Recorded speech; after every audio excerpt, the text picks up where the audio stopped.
Welcome to the Cyprus Wine Museum in Erimi, Limassol. Step inside and explore centuries of winemaking. Το Κυπριακό Ενό Μουσείο ιδρύθηκε το 2004 από μένα αντιλίδια και με μια ομάδα έμπειρων ατόμων. Βρίσκεται στη γενέτειρα του Ίνου, όπου είναι η Ερήμη. Η Κύπρος έχει το πλεονέκτημα με το ηφαιστειογενές έδαφος της και το μικροκλίμα να μπορεί να παράγει αυτές τις γηγενείς ποικιλίες εδώ και χιλιάδες χρόνια. Βλέπουμε τη φλάσκα που είναι πριν τον ελληνικό αμφορέα και τις βάσεις. Εδώ βλέπουμε τους δύο αμφορείς της ερήμης που είναι η συνέχεια της φλάσκας με τα δύο χέρια.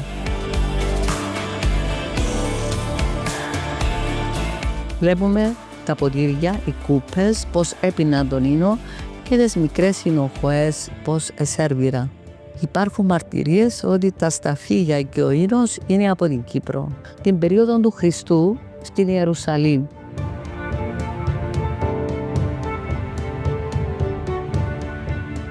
Εδώ βλέπουμε το κάστρο της Μεγάλης Κουμανταρίας. Μετά από τον Ριχάρδον τον Λεοντόκαρδον έρχονται οι διοικητές, όπου διαδίδουν αυτόν το πανάρχιο ποτό. Είναι το κρασί το διοικητό. Γι' αυτό ονομάζεται και Κουμανταρία, από τους commanders.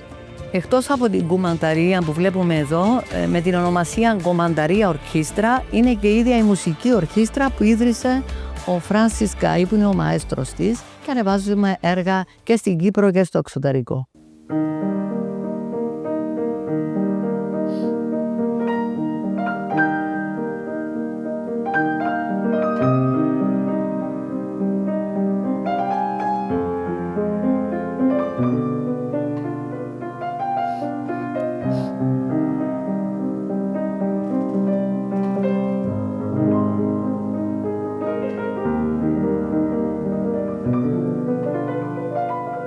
Whether you love wine, enjoy history, or just exploring Limassol, the Cyprus Wine Museum is a must visit.